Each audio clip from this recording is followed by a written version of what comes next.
Hey, welcome. Today we're going to walk through a really powerful model for emotional healing that comes from counselor Kim Eun-sook.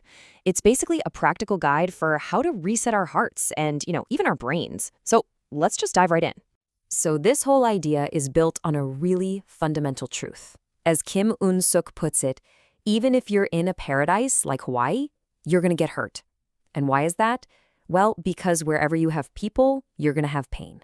It's this strange paradox, right? The very connections we need to survive are often the source of our deepest wounds. So that leads us to the big question we're tackling today. If pain is just part of being human, what are we supposed to do about it?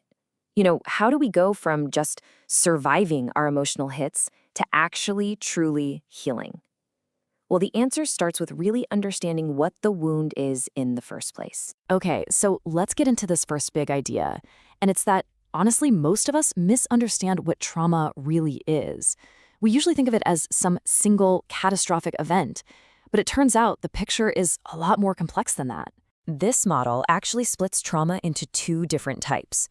First, you've got trauma B. This is the one we all recognize, the presence of bad things, stuff like abuse, accidents, violence.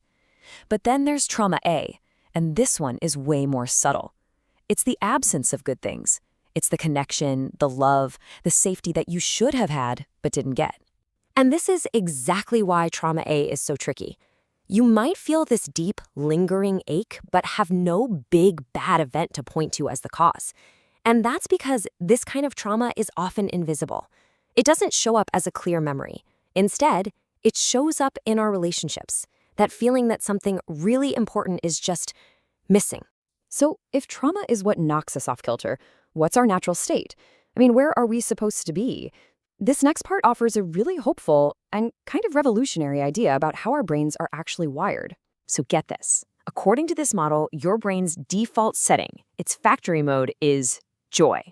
But we have to be clear. Joy is not the same as happiness. Happiness kind of comes and goes with our circumstances. Joy is that deeper feeling of being seen, of being connected in a relationship. So you can think of things like anxiety or depression not as who you are, but as glitches that have knocked your system out of its normal, joyful state. What trauma does, especially that sneaky trauma A, is it basically flips a switch in our brain. It turns off our relational circuits. Now, when these circuits are off, we can still function perfectly fine. We can go to work, get things done, but that ability to connect deeply with others, that feels gone. We end up feeling isolated, even if we're in a room full of people. Okay, so that's the big question, right? If our brain's relational circuits can be switched off, can they be switched back on? And the answer is a huge, resounding yes. So the rest of what we're going to talk about is all about the practical tools we can use to intentionally reset our brain back to that default state of joy. All right, the very first tool is probably something you've heard of before, but we're going to look at it in a new way, as a very specific brain training exercise. It's a structured gratitude practice designed to literally reactivate those relational circuits we were just talking about. It's called the 3-3-3 method, and it's super simple. You just intentionally bring to mind 3 people you're grateful for, 3 specific moments you're thankful for, and 3 things you're grateful to God for. The key here is being specific. You're not just thinking positive thoughts. You're actively training your brain to see and feel connection again. But there's one catch, one crucial instruction that makes this whole thing work. You have to do it slowly. Our culture tells us to rush everything, right? Even healing. But this model says the exact opposite. The speed of healing is the speed of shalom, the speed of peace. It's got to be slow, it's got to be intentional, so you give yourself time to actually feel the gratitude. And when you do this slow, intentional practice, the benefits are just incredible. It literally begins to reset your brain. It releases healthy hormones that make you feel good, it calms your whole nervous system down, and most importantly, it starts rebuilding your capacity for joy. It's like taking your relational circuits to the gym. Okay, so the gratitude practice helps reset our brain's general state.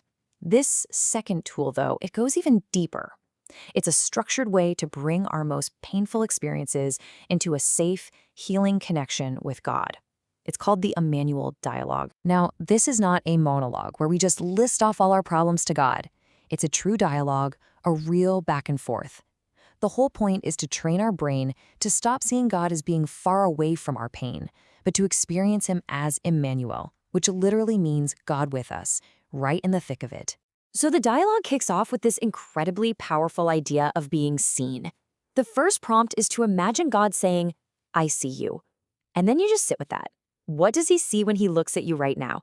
Not just the shiny happy parts, but the stress, the worry, the exhaustion, all of it.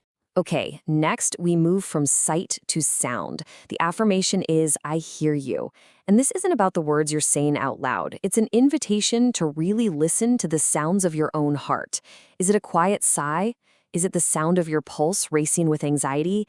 It's about letting those unspoken fears be heard. So after being seen and heard, we get to this incredible feeling of being understood. The phrase is simple: I understand. This isn't just some generic, I get it.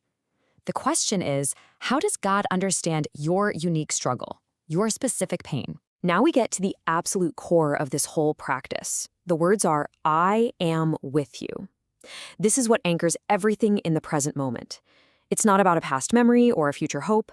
The question becomes, right here, right now, how are you experiencing that presence? What does with you actually feel like? And finally, the dialogue moves from presence to promise. God says, I will help you.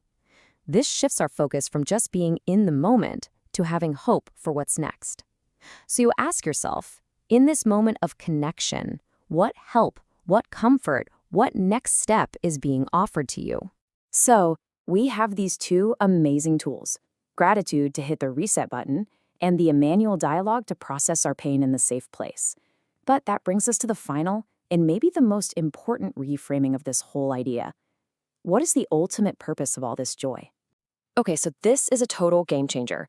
Most of us think that joy is what we get after all the pain is gone.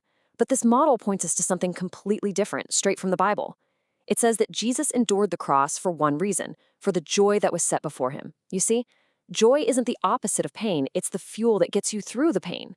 And this, right here, is the ultimate takeaway. The goal of healing is not to create a life that's free from pain. I mean, that's just impossible. The real goal is to build our capacity for joy so that when the pain inevitably comes, we have what it takes to pass through it well. So I'll just leave you with this thought. Healing isn't some huge, dramatic event. It's really just a series of small, intentional choices. So based on everything we've talked about, what's just one small step, just one, that you can take today to start intentionally building your own capacity for joy?